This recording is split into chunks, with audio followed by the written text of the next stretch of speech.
আজকে ঘুম থেকে উঠে সবাই মিলে চলে আসলাম আমাদের কেরানীগঞ্জের সবচেয়ে বড় বাজার জিঞ্জিরা বাজারে। এই যে দেখুন আমার ছেলের অবস্থা, সে তো কখনো বাজারে আসে না, আজকেই প্রথম তাকে বাজারে নিয়ে আসা হয়েছে। কারণ আমাদের কোথাও যেতে দেখলে আমার ছেলেটা অনেক বেশি বায়না ধরে, কিন্তু মনে হচ্ছে তাকে বাজারে এনে একটু ভুলই করেছি, কারণ বাজারে যে মাছের গন্ধ মুরগির গন্ধ এগুলো সে সহ্যই করতে পারছিল না, সেজন্য নাকের মধ্যে হাত দিয়ে রেখেছিল। আর এই যে দেখুন কত সুন্দর সুন্দর সবজি, একদম ফ্রেশ সবজি আমাদের জিঞ্জিরা বাজারে নাই বলতে কিছুই নেই। সব ধরনের মাছ মাংসই আমাদের জিঞ্জিরা বাজারের মধ্যে পাওয়া যায়। যাই হোক, এখানে কিছু শসা কিনে নিচ্ছিলাম, যদিও অন্য সবজির প্রয়োজন নেই এখন, কারণ বাসায় ছোটখাটো একটা আয়োজন করব কিছু মানুষের জন্য, কিছু অসহায় মানুষের জন্য। আমার বড় আপু আর আমি মিলে এই আয়োজনটা করছি। অনেকদিন আগে থেকে আমার বড় আপু আর আমার এই পরিকল্পনা ছিল যে আমরা কিছু অসহায় মানুষদের খাওয়াবো। বাজার থেকে যা যা লাগবে আমাদের সবকিছু আমাদের কেনা হয়ে গেছে, এখন আমরা বাসায় চলে এসেছি।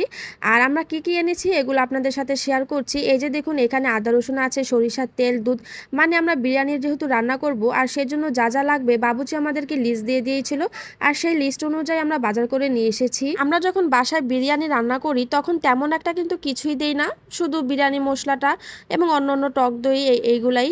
কিন্তু বাবুচি যখন লিস্ট দিল তখন বুঝতে পারলাম বিরিয়ানি রান্না করতে এত কিছু লাগে, সেজন্যই হয়তো বাবুচিদের হাতে বিরিয়ানি অনেক বেশি মজা হয়ে থাকে।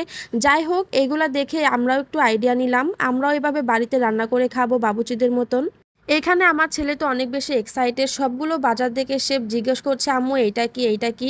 সে যেহেতু একটু বড় হচ্ছে তার মধ্যে জানার কৌতূহল ধীরে ধীরে তৈরি হচ্ছে, সব কিছু জানার চেষ্টা করে, আর আমিও এই জিনিসটা অনেক বেশি উপভোগ করি। যাই হোক, এখানে আম্মুকে দিয়ে দিলাম মুরগিগুলো কাটার জন্য, কারণ সবাই যদি মিলেমিশে কাজগুলো না করি তাহলে কিন্তু অনেক বেশি চাপ পড়ে যাবে। আমার আম্মু এখানে বলল দাও মুরগিগুলো আমি কেটে দেই। আমি আম্মুকে বললাম তুমি মুরগিগুলো কাটো, তাহলে অন্য কাজগুলো আমরা করব। এখানে কতগুলো পেঁয়াজ কেটে নিচ্ছি, মানে পরিমাপ অনুযায়ী যে পেঁয়াজগুলো দিতে বলছে। এই তো চলে আসলাম পরদিন সকালবেলা রান্নার ভিডিও নিয়ে। এখানে বাবুচি চলে এসেছিল আর সকালবেলা সবকিছু আমরা বাবুচিকে এগিয়ে দিচ্ছিলাম, আর বাবুচি এখানে রান্না করছে।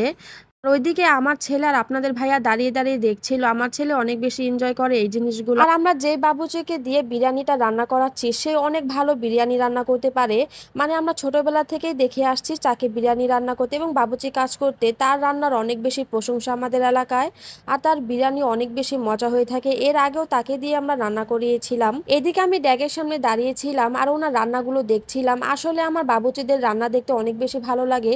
তাদের কাছে আমি দাঁড়িয়ে দাঁড়িয়ে এক একটা জিজ্ঞেস করি যে মামা এটার পর কি দিলেন, এটার পর কি দিলেন। মানে আমার অনেক বেশি ভালো লাগে, রান্না কিভাবে মজা করা যায় আসলে আমি সবসময় সেটাই ভাবি। এদিকে আমরা মুরগির মাংস এবং অন্যান্য জিনিসগুলো খুব সুন্দর করে ধুয়ে দিচ্ছিলাম, আর এদিকে মামা দাঁড়িয়ে দাঁড়িয়ে রান্না করছে। এই যে দেখুন এখন মশলাটা খুব সুন্দর করে কষিয়ে নেওয়ার পর কিন্তু মুরগির মাংসগুলো দিয়ে দিল।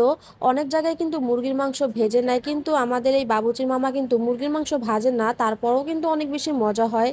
মামা বলে একটু বড় মুরগি দিলে আর ভাজার দরকার নেই, এমনিতেই অনেক বেশি মজা হবে। দেখুন তো মশলাগুলো কিন্তু অনেক বেশি লাল দেখাচ্ছে, বিরিয়ানিটা একটু লাল লাল হলে অনেক বেশি ভালো লাগে, মানে এখানে রাঁধুনি গুঁড়ামরিচটা ব্যবহার করা হয় আর বিরিয়ানিটা খেতে অনেক বেশি মজা লাগে। সেগুলো কিন্তু খুব সুন্দর করে কষিয়ে উঠিয়ে নিয়েছে, তারপরে পোলাও রান্না করার জন্য আবার পানি দিয়ে দিয়েছে। মানে পোলাও রান্না করার পরে যেহেতু আমরা পানি দিয়ে থাকি, কিন্তু বাবুচি মামা কিন্তু পোলাও রান্নার আগেই পানি দিয়ে দেয়। যাই হোক, এখানে কিন্তু রান্না হয়ে গিয়েছে আর উনি ডেকটা আমাদের ডাইনিং রুমে ঢুকিয়ে দিয়েছে এবং আমি এখান থেকে খুব সুন্দর করে বেড়ে নিচ্ছি। মানে আমি বিরিয়ানিগুলো কিন্তু ওয়ান টাইম বক্স করে অসহায় মানুষদের মধ্যে বিলিয়ে দিব, সেজন্য অন্য একটা বলের মধ্যে বেড়ে নিচ্ছিলাম।